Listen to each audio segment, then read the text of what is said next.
Hey guys, this is John and I'm playing junny888 in a 15 plus 10 game on chess.com. Let's play the Pirc. D6 on move 1. Hope I didn't keep my opponent waiting for too long. I was actually trying to rig up this light because I'm trying to improve the lighting in my room. And I did not succeed before this game started. So, alright. So, we're playing this variation with a quick e5. Transposition to the Philidor possible. If white plays knight f3. Also, white can trade queens, as it looks like white is going to do. Okay, so we have an endgame. My favorite phase of a chess game. You could also consider this a queenless middle game. That's probably the more accurate term, because there is plenty of play. I mean, the queens have been traded, but that doesn't strictly mean you're immediately in an endgame. I think there's a lot to be said for the resources in this position going forward. All right, so I've studied this position a little bit, and I've actually played it from the white side. Bishop e6 and king e8 are both possible. And I think I'm going to play king e8. Both are acceptable. Bishop e6, you do take on double isolated pawns, which some of you might be like, huh? Why would you do that? But those pawns do control quite a bit of territory in the center. Specifically, having control of the d5 square and also the half-open f-file for black would be useful, so I might show that in analysis a little bit later. But yeah, let's play king e8.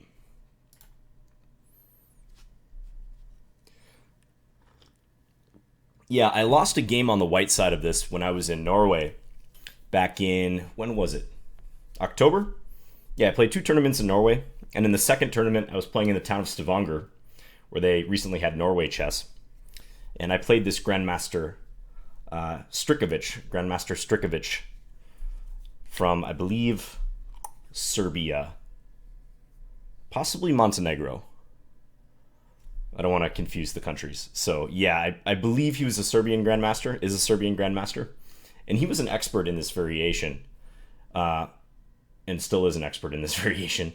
I don't know why I'm saying this in the past tense, but yeah, so I challenged him in this line when that was probably a psychological mistake, because I knew he had a ton of experience, but I tried to prove an edge on the white side of this variation, and it did not work out so well. I lost the game. I felt like I was totally outclassed. So let's see if I can learn from my defeat in that game and maybe turn the tables on my opponent. So black has lost the right to castle. That's important to note. Even though my king has returned to e8, by the laws of chess, I cannot castle later. So my king will be most likely staying in the center for the time being. Black does have a solid position, however. So yeah, he develops. Let's play bishop d6. And this enables me, if knight g5 is played, to be able to play rook f8 and guard the f7 pawn. That's important. So the bishop assisting in the defense here. It doesn't stand so poorly on d6, and there's even some cases where on knight b5, you may allow white to just capture on d6. For the moment, white can't entertain that because this pawn would be loose. So yeah, bishop g5, normal move. And now I think I should play knight bd7. Yeah, let's go knight bd7, reinforce. And assuming white castles queenside, which is the normal move here, I'm going to play a6 and start trying to take some squares on the queen side. Again, like long term, keep that knight out of b5. Possibly look to play b5 myself later. White castle's short, interesting. I think I'm still going to play a6 rather. Yeah, let's just control that square. And menace b5 in the future might cause white to play a4, which my opponent does. One method of development from here, because our light square bishop is the one piece that's not in the game, I could play b6 and bishop b7, take aim against the e4 pawn. Could also throw in h6 and just see how white reacts. Tempted to play that. Yeah, I think I will play h6. Let's just see if white willingly trades this dark square bishop for the knight.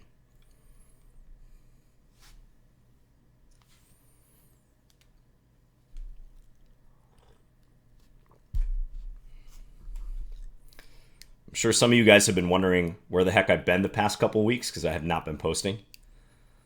Just been busy with life, guys. That's the truth of it. Yeah, I played an over-the-board tournament that did not go so well about a week and a half ago here in Minnesota. That was a bummer. It was a 9-round tournament, and I started with half out of 5. It was pretty much a nightmare event right from the get-go.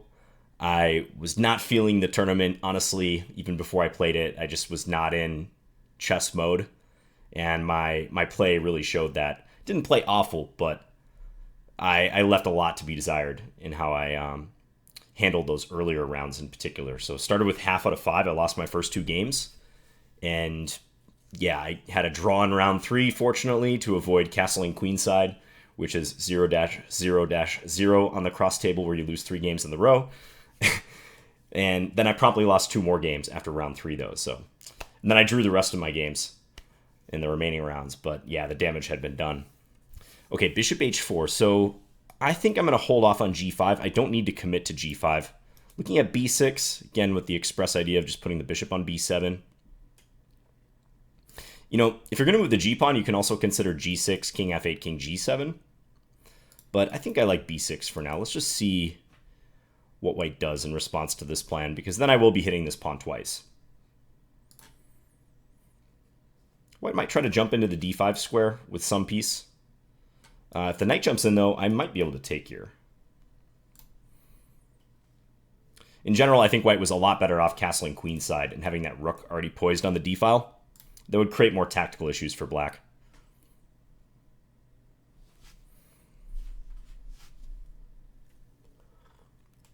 So I played that over-the-board tournament. Didn't go so well. I'm playing another over-the-board tournament starting on Saturday. It's just a Saturday-Sunday event, 5 rounds. It's in Wisconsin, northern Wisconsin. The Twin Ports Open. So if you happen to be going to the tournament, definitely say hi. I'm driving up there tomorrow. It's about a 2.5-hour drive. And then I think I'll take a little break from tournament chess for a few months, maybe regroup. I've just been so busy with other stuff and also just enjoying my summer in general. Here in Minnesota, we only get a few months out of the year where it's truly nice. So I've been trying to spend a lot of time outside. I went golfing with my dad a couple weeks ago, which was awesome. That was a real treat. Yeah, I've been spending time with friends, running outside a lot. That's one of my favorite things to do in the summer, even though I have terrible knees. I've torn both my ACLs, so I probably shouldn't be running, but I just love it so much. And for now, I don't really have any pain. You know, knock on wood. But fear not, guys. I will continue posting to this YouTube channel. If I ever take a break, don't worry too much. Probably I just have other stuff going on. Also, these last couple years on YouTube, I guess I haven't felt as much pressure to post. When I first started on YouTube, I definitely felt like this, maybe pressure is not the right word, but you want to keep the momentum going. You see people enjoying your videos, commenting, subscribing, and you receive all sorts of great feedback, especially people getting into chess. It's always really gratifying. So you want to keep that going. But now I sort of feel like I want to record when I'm inspired to do so. I don't just want to make a video simply to make a video. And I think that's another reason my output has slowed down the past couple years. Also doing the Twitch stuff too. I've been pretty active on Twitch lately, which has been real fun. So rook e1. Yeah, white's play is logical so far. But I like my position. My pieces are all arrayed nicely. So candidate moves here. Yeah, again, I'm definitely looking at the g-pawn. I think both of these moves come to mind, g6 or g5. Again, I want to hide my king and maybe get a rook to the center, connect the rooks. But I have to take some care that white doesn't open the center at an inopportune moment for me. So yeah, g6 or g5. Could play g5 and then, on bishop g3, at that point play king f8 to g7. That's pretty interesting. It weakens the f5 square, but I don't really see how white exploits that. Probably white will go knight d5, huh? Knight d5. Then I might play knight h5, maneuver. That actually could be decent. Okay, so g5. There's also bishop b4. So those are my 3 main candidate moves. Bishop b4 attacks the knight, pins the knight to the rook, and threatens to take the knight and then take on e4. Although I'm a little hesitant to allow this rook more freedom down the file. And maybe white can play knight d2. Yeah, not sure I'm a big fan of bishop b4. now that I look at it in a bit more detail. Knight c5, guess is another move I could add to the list, attacking this pawn, but I feel like I'm not ever going to be in a great position to win that pawn with my king on e8 in alignment with white's rook on e1. You know, you always want to be aware of your opponent's major pieces aligned with your king or queen, and vice versa. So I'm definitely leaning more towards the g-pawn moves, maybe even king f8 right away. I mean, I could certainly preface my play with that, but yeah, actually there's quite a few moves to consider here. King f8 might not be half bad.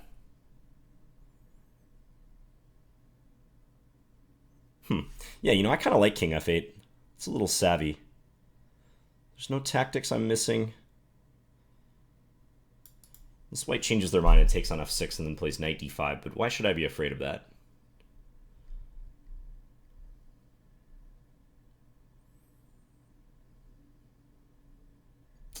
Yeah, also the g5 move, man. g5, I keep going back to that move.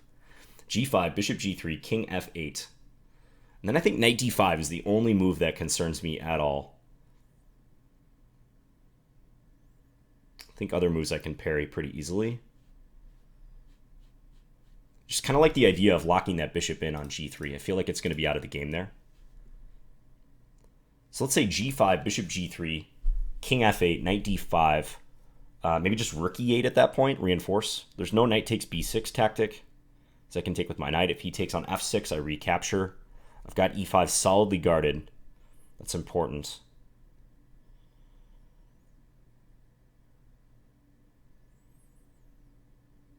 Yeah, I think I'm going to go for that.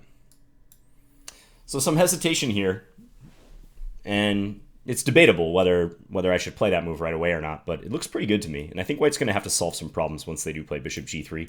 I'm not worried about the sacrifice on g5, if you're wondering. I don't think that sac will be sound. Probably bishop takes if white is going to sacrifice is the way to go. That attacks f7, but I can play rook f8. I didn't analyze much further than that because I don't see how white continues. If white takes on f7, I take, bishop takes, king takes. And at that point, I have 3 minor pieces against a rook and, 2 pawns. So that's 9 versus 7 on the point scale. That's got to be good for black. So expecting bishop g3, and I think I'm going to go king f8, and I'm going to try to play that move quick. So as you can see here, I spent 3.5 minutes on this last move.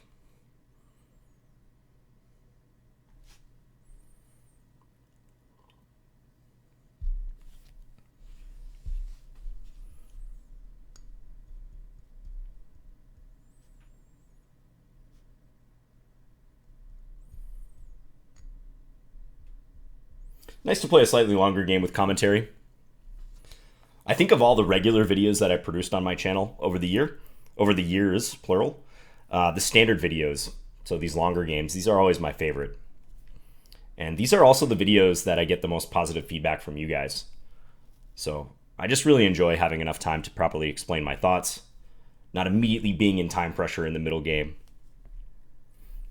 And of course, I always recommend to people improving, you should play at minimum 15-minute games online with an increment. And as time goes on, I even start to push that further back, and I think even 30 minutes per side is good if you have the time to do so. The longer, the better, really. Okay, so bishop g3. Let's go king f8. Remember, I can't castle, so king f8. Trying to put the king here. Connect things together. Also make way for the e8 square if I ever need to play this. And I'm just kind of curious what white's going to do here, because when I was preparing for that game with Grandmaster Strikovic, I saw lots of positions like this, albeit with white castle queenside instead of kingside. And white's pieces look nice. Everything is centralized. But I think the key to these positions is understanding that black's pawn structure is more flexible than white's. And if white doesn't have an effective way to open the position, then black can get away with this. They can get away with having lost the right to castle, lagging in development slightly, lagging in coordination. And this flexible structure that black has might actually be the bigger factor in the long run. So h3, that's pretty logical. Okay, let's just continue.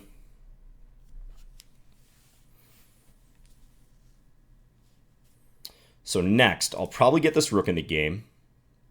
I'm thinking probably just put it on e8. And maybe prep knight c5 and try to go after this e4 pawn. Also after rook e8, I would look to play bishop b4, assuming white hasn't changed the position in any meaningful way. However, I do think white's going to go knight d5. That's about the only plan I see for white.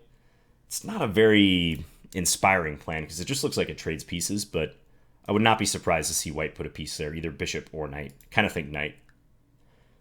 If the bishop goes in, I'll just happily take it.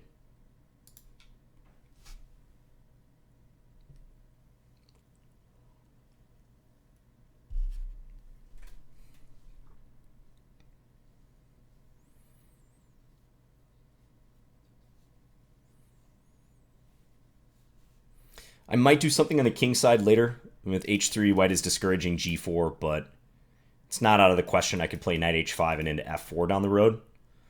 Just kind of stuff this bishop, see if white wants to trade. Maybe I can favorably recapture with the e-pawn at some moment, especially if I have a rook posted here.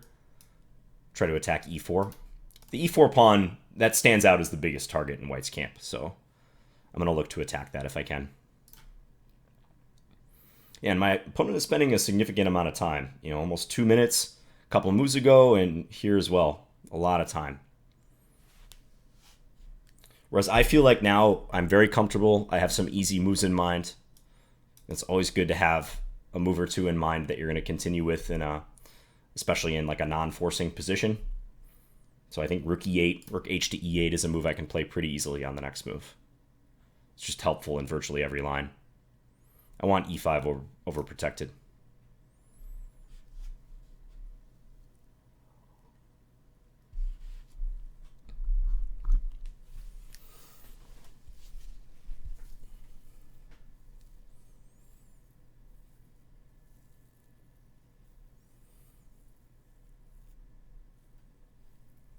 Yeah, ideally white would play knight d2 here and try to transfer this knight to c4. That is a common plan in these structures, but I think the way the game is played out, white's not in a great position to do that. And of course, if white wants to get the knight to c4, they need to move this bishop at some point. But I think there's just logistical issues. If ever the knight does go to d2, I feel like the strength of bishop b4 is increased because then there's one more piece on that diagonal for that bishop to potentially attack. It'll be that much harder for white to avoid like double isolated pawns too, for instance. White can't play rook d3 if there's a knight there. Okay, rook e2. I wonder if that's actually directed against bishop b4.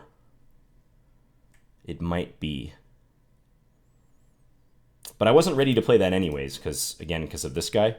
So I'm thinking probably just play my intended move, rook he8. Yeah, let's do it. Throw the ball back in white's court, with white now having less than 7 minutes.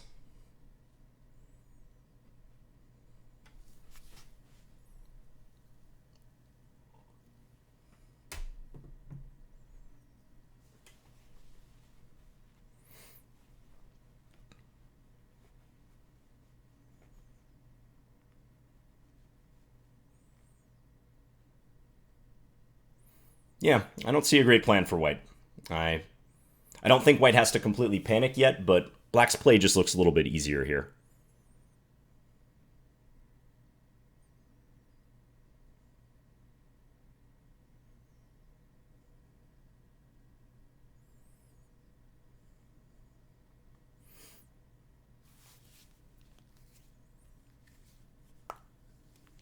And time is ticking away. This is going to be another minute on this move at least.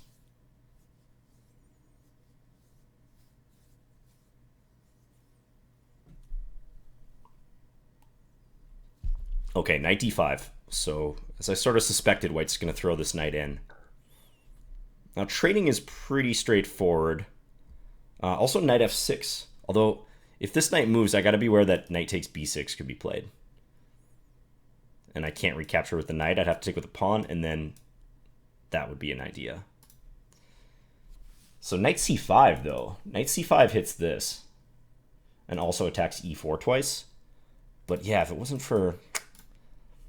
So maybe I trade first and then look to play knight c5 later. But white's going to take with the bishop. maybe rook here is a better move. If I play that, that actually could prepare knight c5, couldn't it? Because then if knight takes b6, pawn takes, and my rook would be defending the bishop. It's interesting. And if white takes on f6, I take back with the knight.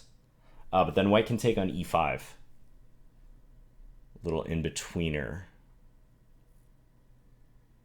Ooh, yeah, some tricky stuff going on here. Okay.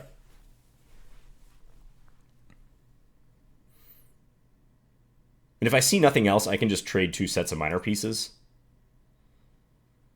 Just swap everything on d5, probably play knight f6 at the end of that line. But I kind of feel like I have better than going into that variation.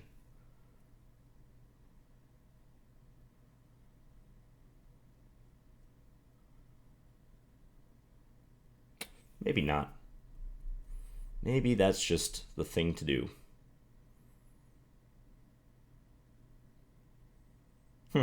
Yeah, I'm going to do it because I don't want to think too long here. I want to try to keep my time edge. I've got a 2.5 minute time edge.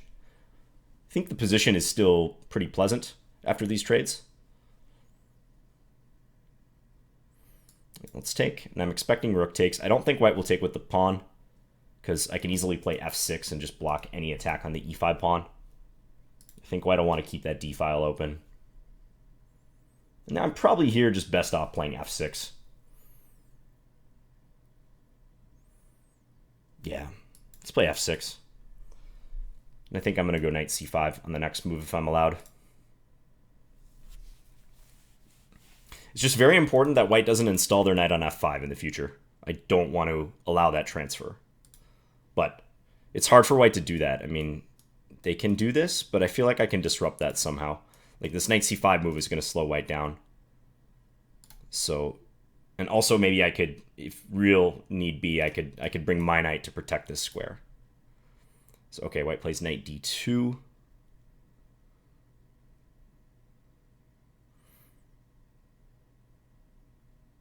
So let's go ahead with this. Try to gain a tempo, attack this. If knight c4, I briefly calculated that. I think I can take here. And b2 might be hanging in the end. White's bishop could be just out of play too for a while. I think white needs to play f3 later. Also on knight c4, I could just retreat my bishop or even reinforce. So I'm not super concerned about that move. I think white's probably going to play b3 first.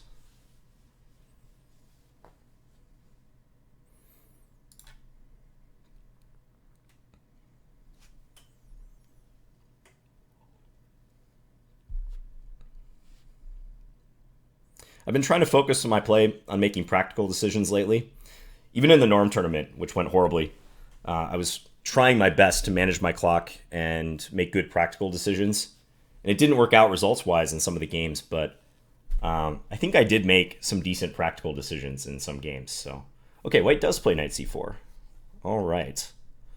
So first things first, if I take on a4 and white takes on d6 with the knight, I take, rook takes. b2's hanging, but so is this. But I feel like my pawn at the end of that line should be significant. The outside a pawn, that is. And if takes b3, trying to kick my knight back, it's very important that I have knight c3. It's a nice resource. So yeah, if I take a4, I think it's going to go knight takes d6, c takes d6, rook takes d6. And there I have choices, but probably knight takes b2 is the most logical. It's a forcing move. So knight takes b2, rook takes b6. I'm thinking rook e b8. Look for a trade, and then basically try to run the a pawn.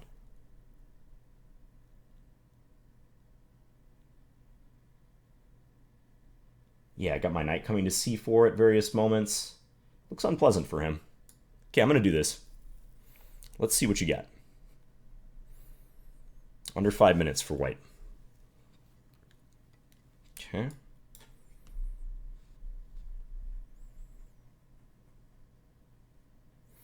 So assuming takes, the other thing is I don't have to take b2 right away. Do I bother trying to save this? Or even maybe play this move? think if I play that move, probably white doubles up, and then we're kind of right back where we just were. Don't know that the rook trade necessarily favors me. Probably it doesn't favor me. I probably should keep... I should probably avoid a rook trade in that instance, at least. b5 is the other move here. Nah, I don't like that. White can even play c3, for instance. Okay, so let's do this. I know my knight is kind of far away from home, but the play is forcing. I'm up a pawn here. I always have this escape route for the knight, and especially the main reason I'm inviting these trades is I really like my a-pawn. So let's go here now. This is my plan. Guard the knight, offer a trade, and this baby's ready to run, and I hope this bishop is out of play. That was also the reason I put all these pawns on dark squares earlier, like that f6 move. That's especially playing against this bishop. So it might take white at least 2 moves, f3 and bishop back here, to get that bishop in the game. And I hope I've got something going on the queen side by then. White c-pawn, not that worried about it. If I had to guess what white's going to do here, I would guess that he doesn't trade. I bet he plays either rook here or here. Oh, he does trade, actually. Okay. Yeah, so this instance of the rook trade I like better because I feel like I made some strides there. And with every passing trade, the weakness and the offsides nature of that bishop becomes more apparent. But yeah, I didn't want to trade earlier because I didn't want to give this chance a rook to activate. This chance a rook. Nice sentence, John. I didn't want to give this rook a chance to activate itself. So yeah, he does play rook d2 now. And I wonder if I should just get behind this pawn immediately. Because he might be looking to check and do that. So I wonder if this is a good idea. Probably. So if I go there, probably he checks king g6, maybe rook here. I can kind of pirouette with this knight. Yeah, I might gain a tempo by attacking his e-pawn at some stage.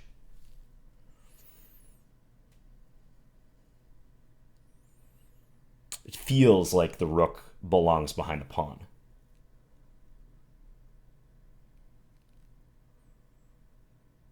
Let's do it.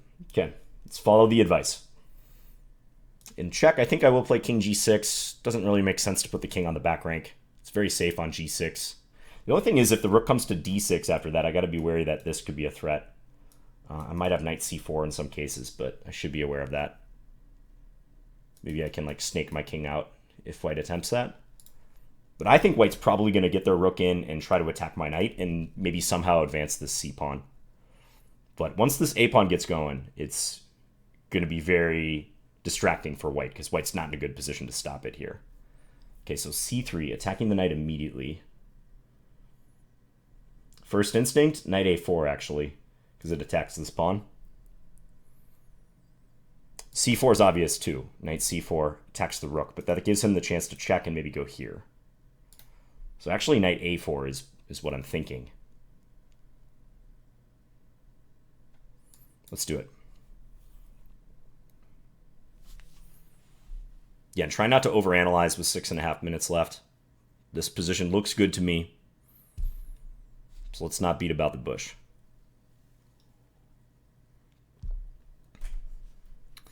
Yeah, and this knight, I'm kind of gaining a tempo on this, and I figure I can always play knight c5 and gain another tempo by attacking this pawn, kind of force white to play f3.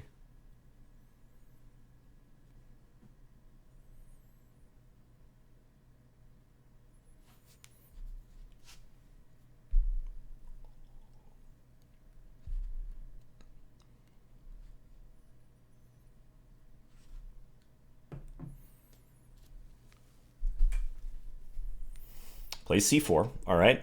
So I'm thinking a5. Knight c5, obviously worth consideration as well. a5 looks a little more flexible to me. a5, f3, say knight b6.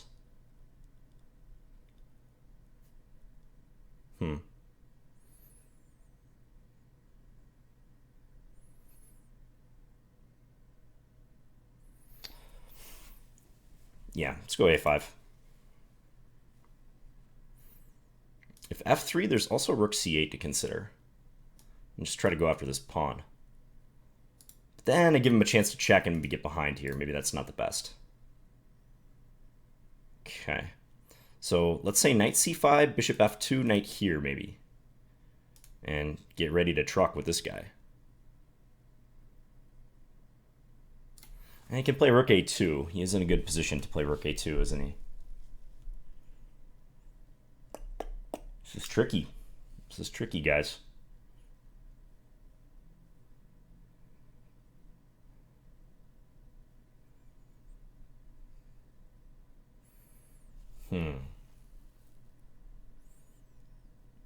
Maybe rook b8 first? It's rook a2, though. Rook a2 is a pretty annoying resource. Yeah, so by not checking, he's playing this in a clever way.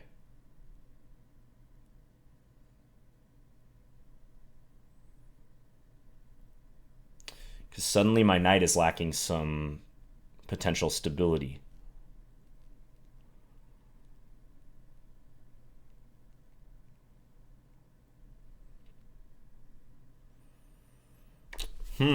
Okay. Now it's my turn to think, huh?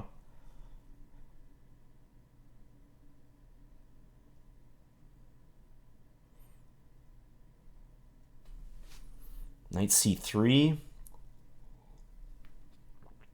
Knight c3, he can play rook c2 is probably the most obvious move, but there's also even bishop e1. Nah, knight c3 doesn't look right. That would be hard to believe.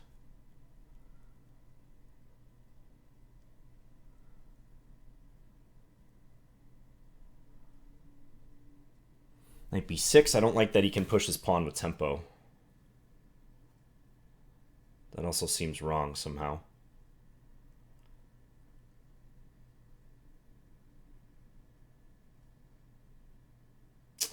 Maybe I gotta go knight c5, and then on bishop f2 just play like rook c8?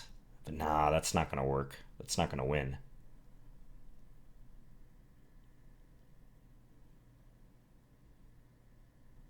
Knight c5, bishop f2, knight b3, rook. Okay, maybe. Okay, I'm going to play this. My misgiving was that he can eventually put the rook on a2, but maybe I can try to work my king over. Maybe the c4 pawn will be weak. He'll have to watch knight c1 in some cases. There's still play here. Knight d4 is always on the table later. Don't like that I had to think so long on that move, but felt almost necessary. Okay. So interesting endgame. Knight versus bishop, but I think still the dominant theme is my pawn being more useful than his pawn right now, at least. And maybe my king also being closer. I think that could be significant. Like if he plays here, I could start transferring my king immediately, but probably I start with a4. I think starting with a4 is the most accurate. Prevent him from playing rook a4. And also get the pawn off a potential attack square. Put it on a light square. Keep it away from his bishop. There's also this idea. I know he can play bishop e3, but brings my pawn that much closer to eventual promotion.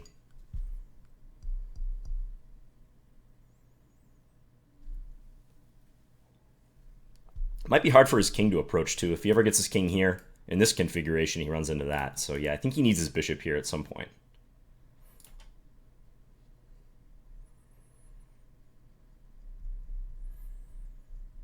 This isn't completely without risk for me, though, either. I mean, there's a danger that maybe down the road I could lose this, especially if his king gets involved and the c-pawn becomes strong for him. It's possible.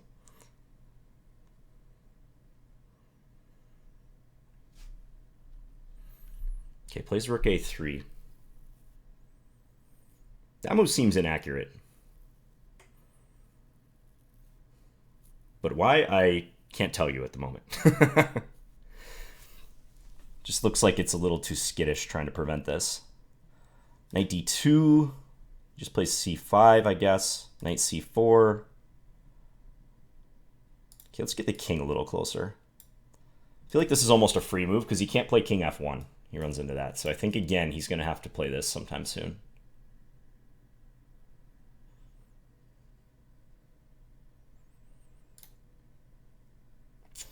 Maybe knight d4 after that.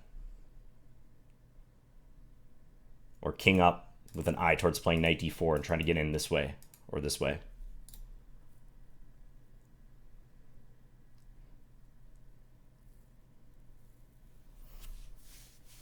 You got to mobilize every available piece in the endgame, especially your king. Most successful endgame players, they're going to tell you, you got to use your king liberally. There's not a risk of checkmate usually in a situation with this diminished of material. So, you gotta be aggressive with it. Try to create inroads, create problems. Steinitz, the first world champion, he was big on king activity, so I'm sure he would be proud of this. Okay, so he's going to be severely low on time here. Bishop e3, I think I'm going to play king here.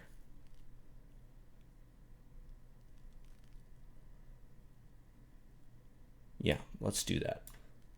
And on king f2, I think probably knight d4. I think probably now is the time to do knight d4. Because he can't approach with the king any closer. And if he swaps, I think I'm going to get to c5 real quick. Knight d4, take. King e2, king d6, king d3, king c5. And then I'm ready to play king b4. And he is on the verge. Okay, let's do it. And I think I got to do it right now. I think this is the most accurate way to play it before he plays king e2. So I'm expecting a trade.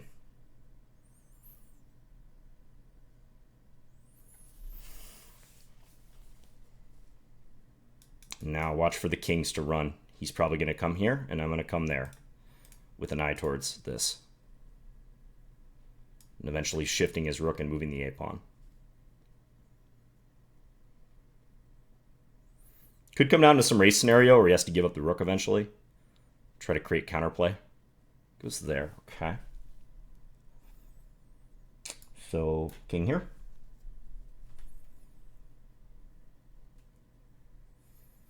Might go after this pawn, but I'm ready to push this guy. ASAP. No, he's going to play it passive. Okay, interesting. I think I would have tried rook d3 there if I were him, because here seems like he just loses this pawn, and still king b4 is a threat. Now he's got to move the rook, I think, at this point. Or he might play g3. I shouldn't say he has to move the rook, but... Okay, now a3, probably almost a no-brainer move. Just scanning for a second, wondering if I can do something more subtle. I probably shouldn't touch the king side.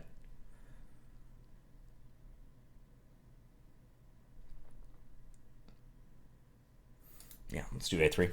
Pass pawns must be pushed. And he checks. Okay,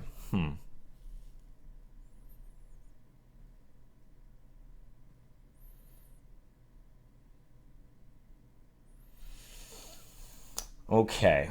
Let's come in. You should probably check here again just to force my king as far away as possible. But yeah, it's looking like he's going to have to lose the rook soon. And I think his king is not going to be forward enough. He's not going to be able to create enough problems, I think. All right, so king a4, he takes d4, a2. Rook goes away somewhere, a1, king b3. Yeah, that should be pretty easily winning.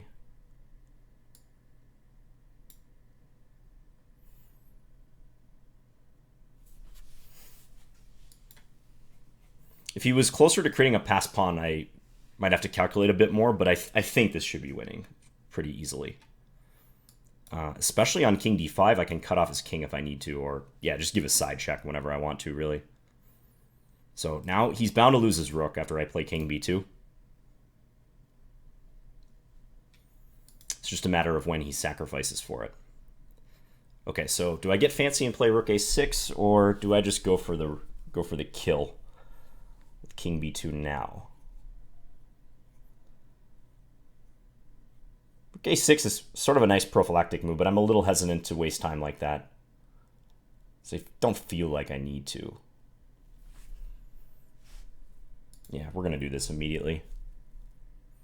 And I think I should take with the rook here. That way, my king doesn't have as far to go back. Yeah, he does that so I can check. Save that pawn, and I've got a closer route for my king. Maybe even up this way, towards his pawns.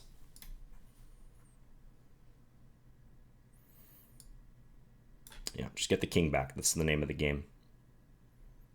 Oh, I guess he can play king g6 here. I probably should have calculated that a little bit, but once my king gets back, it's probably just too much for him. King g6, king d4, king takes h6, and then I have a nice choice between king here or king here.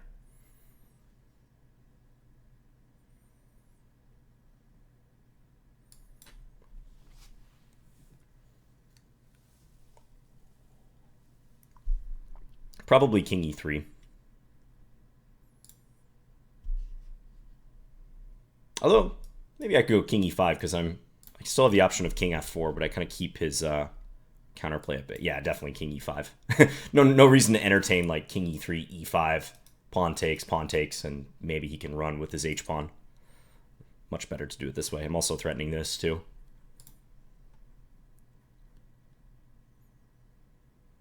Yeah, g3. This looks easy. Nice targets on this rank.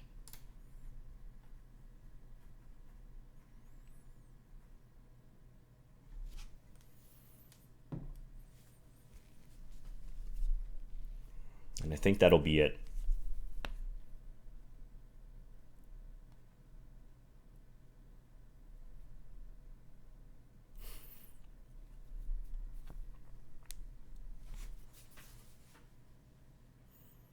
Okay, h4. Just take that.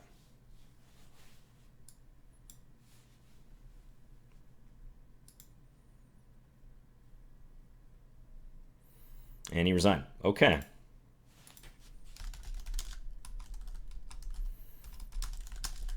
Tell our opponent thanks. And let's take a look at this game.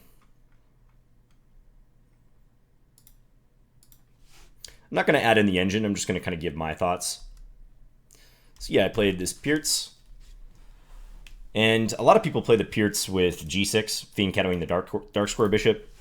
As I said, I had some experience from the white side with this e5 setup, offering this transition to the queenless middle game. So I was just curious to play this. I think I also played this in another one of my standard games, like an ICC game a couple years ago, and it worked out well. So white has options here. Of course, white doesn't have to take on e5. You can play knight f3. We have a Philidor transposition then. Black can take here, or can play knight bd7. This is the Hanham Philidor. But taking on e5 is probably the most principled move here. But this queen trade position, this queenless middle game, it's deceptive. It's not simple for white to prove an advantage here, really. Like any sort of advantage, honestly. You load this into the engine, and I remember when I was preparing for that aforementioned game with Strikovic, the engine always said that white was better by like a half pawn or something, but it's not easy, I'm telling you. Bishop c4, king e8. Again, bishop e6, this is the other option I was mentioning. It's not such a crazy idea, even though this is ugly. Those pawns control so much territory, and again, that half-open f-file. No meaningful pawn breaks for white. This is another one to look into. My opponent said thanks for the game too. Yeah, thanks, Junny. This is really interesting. I think I'm going to send him the link to my analysis here if he's interested in taking a look. So, yeah, king e8 I decided to play. So black cannot castle, but as I was describing, my hope is that later on my pawn structure proves to be at least as flexible as white's, if not more flexible, as you saw with like a6, h6, g5. Bishop d6, defending the pawn. Just want to avoid this situation. I guess here I could technically play this, but somehow this already looks a little sketchy to me. Yeah, the bishop d6 move is nice, just to be able to play rook f8 if need be against knight g5. So knight bd7, ensuring I can take back with a knight if white captures. And now here, white should castle queenside. And one of the dominant plans for white, let's say black plays this a6 move again. One of the dominant plans is to try to transfer this knight to the c4 square. So knight d2, play the bishop back, usually to e2. So let's say black does something, maybe even like the game. So something like this. This is what I was really focused in my preparation against Strikovic. Knight c4, put pressure on that bishop on d6 and also on e5. So just better to have that rook poised on the d file. I think castles kingside, while a normal move, I mean, certainly can't be that bad of a move. I don't think it's as testing as castling queenside. a6, just useful. White plays a4, yeah, stop any b5 business. h6, b6. I thought, let's just develop the queenside first, get the bishop to b7. Yeah, and here I had a long think. This was my longest think of the game. 3 minutes and 37 seconds spent on this. Because I knew some of the options that I had available, but as I thought about this position, more and more candidate moves creeped into my head. Initially, it was just g6 and g5 and bishop b4. And I kind of ruled out bishop b4. I thought maybe it's a little too early to play that. But then I was also thinking about the king f8 move, like maybe starting with king f8. But I was thinking, I don't know if I want to give white another option to take on f6 and play knight d5. So with g5, changes the nature of the position, but I really felt like this bishop was going to be out of play. And I think I managed to prove that in the game. White did get it back in time, but it wasn't as on time as white would like. It was a little bit late. And as I said, the sacrifice I don't think is worthwhile for white. I think this is just unsound. We have f7 guarded. As I said, this would result in 3 minor pieces against a rook. White does have 2 extra pawns, but material-wise, it's in black's favor. And even if the material was a little closer or even, usually you're going to prefer the minor pieces in a situation like this. They just have more potential to create threats in the short term. Yeah, so king f8 now. So I can play rook e8 and also get my king to g7, connect the rooks. And I think from white's point of view, probably right around here, white has to start thinking quite critically and quite concretely about a plan. And maybe it's not still too late to play that whole knight d2 to c4 operation. Maybe even start with bishop f1 or knight d2 right away. Because I figure knight d2, even if white doesn't intend to put the knight on c4, it's helpful in just being able to play f3 later on. Like h3, I'm not sure how useful that was because you probably don't want to play bishop h2, but the f3 structure, having pawns on g2, f3, e4, that's probably white's ideal structure. Also, it introduces knight f1 to e3 to f5. That's also important to note. I was saying, though, so the downside of playing knight d2 is that there's not as much pressure on e5. Also, there's another piece on this diagonal, as I was pointing out. Bishop b4, I think, poses white more problems than it would in the game. And yeah, at some point I might take and remove a defender here. That might disrupt this knight c4 plan if I just say, hey, you've got some issues with e4. But still, I think that's probably a better bet for white than what white did in the game. It felt like white kind of waffled on these moves, h3, rook e2. And by then, I'd gained a couple very useful tempi to coordinate, king g7 and rook h8. Yeah, knight d5. Again, it's just hard to see what white should do here. We got these trades in f6. So long term, I really like this structure against that bishop. I just need to prevent this knight from getting here. That would be the real bad scenario if white could just snuggle the knight in. But still, I felt like this was a little too slow because I am ready to play, as I did in the game, knight c5 and hit this pawn. It would have been interesting here if instead of knight c4, instead of knight c4 as played in the game, which kind of forces the play, if white had just played b3 and guarded this, because I was thinking about a few different things here. b5 was my first instinct move, just to stop knight c4. And let's say a trade happens. I think I still like this for black. If b4, I can jump here, and this doesn't work, because again, this knight c3 move lands, and I fork the 2 rooks. Also, kind of hard for white to transfer the knight to f1 to e3, because let's say knight f1 is played here. I mean, at minimum, I think this is a good move. Very good move. Yeah, pinning the knight, stopping this. This just looks awkward for white. You can't really dispute this rook. I can double on the a file. I can transfer the knight here. Some nice squares I can use. Yeah, so I feel like black is in control at this point. But the critical line is what happened in the game. So this trade, I take b2. I was saying I could also try this move, but I didn't want to give white a chance to activate this rook. Here, take, do this.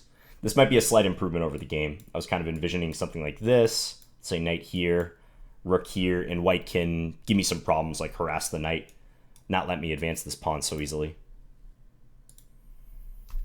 So I take b2, continuing this forcing play here.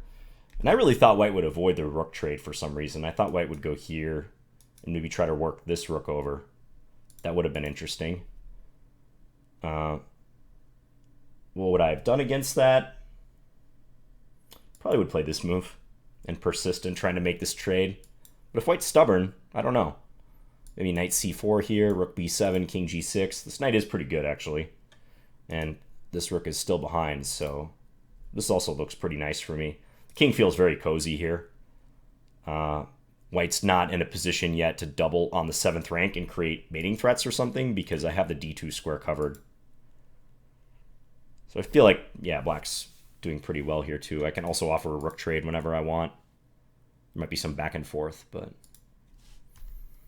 So maybe white did make the right call in trading because I thought in the game, I give white credit. I think he defended pretty well. I was expecting him to choose some other path in defense, like maybe play rook d7 at some moment and try to get behind, or rather in front of the c-pawn and then advance it, but he actually played pretty deliberately to get his bishop back in the game, which I think is correct. So let's take this position here. Maybe this is where I can improve. He's hitting my knight. I feel like rook a8 on the... Like, that's... To me, that has to be the correct move here. Get behind the pawn. I mean, maybe there's some improvement, but it just looks so natural. I'm pinning all my hopes on the pawn. I mean, this also looks natural. Knight c4 was the alternative, but... Again, I thought maybe he checks and does this.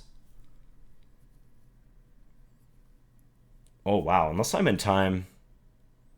Okay, no, I'm not in time. I thought I was in time maybe to sprint with the pawn and like exploit his awkward rook here, but no, he can get back just in time. And then the usefulness of h3 reveals itself. Normally I could play this and threaten rook b1, and if he takes the pawn, back rank checkmate, but no. He saw that well in advance. He created a safe cubbyhole for the king on h2. But that's an interesting line. Yeah, knight c4 is an alternative, but I felt like knight a4, even though I am blocking the pawn, I'm attacking this guy. Maybe a5 is not best here. It might just transpose at this point, but I feel like I have some sort of accurate move at this point to make white's task more difficult, but I don't see it. Even if I start with knight c5, he'll just play f3 and he's ready to play bishop f2. That could just transpose. So maybe knight c4. Maybe knight c4 instead. And just try to block that pawn. And get ready to run with the a-pawn. If he goes to a2, could be similar to the game, except this pawn is one square further back, isn't it? Let's say f3, a4. Yeah, this looks better. Much better than the game, actually. My knight is a monster on c4 now that I think about it. Bishop f2. Yeah, this should be good. a3. Maybe he can do this and be annoying. But yeah, somehow this feels better. Maybe not a3 quite yet. Very interesting. So, as played though, I managed to create some issues for him. I thought his defense was fine up through here, so I think this is perhaps where he starts to slip. I think he needs to get his king in the game as soon as possible. He seemed intent on trying to stop my a-pawn, so playing rook a3 to just block that pawn, but if I were him, I'd want my king in the action as soon as I could. So let's say start with king f2. And if I play a3, I think this move is timely. This bishop e3 move, which you can see it takes away all these squares that my knight can go to. I can't play knight a5 because he just takes on a3 if I do that. That would be awful. So I think he needs this configuration and then run in the king. Do that. Try to work the king over to the a-pawn, assist with the c-pawn. And in this line, you can see that my king is further away from the action than his king is. So I think if that had been played, let's say king f1 right here, I probably need to giddy up myself and play this. It is important he can't play king e2 because of this fork. So, yeah, I mean, he can play king e1, or again, this bishop e3 move if he wants. That's helpful. King e6, king here. Maybe it's similar to the game, but, you know, these endgames often come down to a single tempo, and this, in the game, I could have got this position, or this could have happened when I was able to play king c5, and also with his rook on a3. But here, I'm not in range of the c5 square. I need my king on d6 and to nestle up here, but I'm not ready to do that. And that makes all the difference. I mean, white is probably even better here. I have to play king e5, and that's not really what I want. c5, I don't think I'm going to win this. So, yeah, that was a key moment, and I think he has to play that way. Rook a3, loss of a tempo. Because I'm not that thrilled about putting my pawn on a3 yet if he's just going to prevent my knight from coming to c1. Maybe he just missed that he can deal with knight c1 by putting his bishop on e3. Because, yes, if he was worried that, you know, I was going to do something like that and then this, that makes sense. Because then I am winning. If he takes the knight, I promote. Meanwhile, I'm threatening knight b3. But bishop e3 is a tidy way, good configuration to remember, a bishop corralling a knight. They call that. So I think that was a turning point, because now, after this happens, rook a3, I get my king over. Yeah, again, he's got to waste time playing bishop e3 now, because on king f1, I mentioned I have check and pick up this pawn. That's a huge pawn to win. So bishop e3, king here, and I've got the jump on him in the king activity department. Knight d4, stop king e2. Make him trade right now. He can't even play king here because of check, forking everything. So, yeah, he's got to swap at that point. Take, take. Now, I thought the game was probably going to continue like this, which looks similar, but at least now I have a slightly harder time winning his c4 pawn. I still am going to play king b4 and run my a pawn, but maybe he can use his c pawn somehow. Also, maybe he can invest this tempo on trying to create a pass pawn, g3, f4, e5, because once it gets this far, it's kind of a given that white's going to lose their rook at some point. King b4 here, a3. This rook is probably going to have to be sacrificed for the a pawn. It's just a matter of, does he have enough counterplay elsewhere? And this would have been harder. Like, he has this move in with the f4 ID on tap, and also his c pawn, as I said, remains. So this too would have required more technique on my part. c5, on the other hand, I ended up just coming over and winning that pawn. Yeah, push the pass pawn, get the king in, push, push, push. Yeah, and here at the very end, often this is a very common scenario where they give up their rook, but their hope is to drag your king as far away as possible from the remainder of your pawns on the other side of the board. But it's nice that I can take with the rook here. I don't even have to take a detour with my king. He attacks the f6 pawn, I come back check, just bring the king in. I maybe should have been a little more careful here. Maybe h5 is most accurate to save the pawn, but yeah, once the king gets back to e5 and I've got these two pawns and this rook that can go take stuff, it's over. So that was a very interesting game. Yeah, I think the key moment was right after we transitioned into that rook and bishop against rook and knight endgame, where I had the outside passed a pawn, and he had the bishop that was trying to get back in the game. And I think in particular, if I'm going to pinpoint one move, I'll be curious what the computer says later. But yeah, rook a3. I think that's the move I would pinpoint as being inaccurate from him. I think that gave me the tempi I needed to get my king over. Okay, hope you guys enjoyed this standard game. I'm going to play this tournament this weekend. As I said, Saturday, Sunday. I've been streaming a lot on Twitch lately, so if you're interested in checking that out, the link to my Twitch channel is down below in the description. And yeah, again, haven't been posting much on YouTube lately, but don't worry, I'm always here and we'll be posting at some point. So just enjoying my summer. I hope you guys are as well. If it happens to be summer in your neck of the woods. I know I have some Australian fans, so hope you guys are enjoying the weather down under over there. And yeah, enjoy everyone, and let me know if you have any feedback on this video. I'll talk to you guys later. Bye.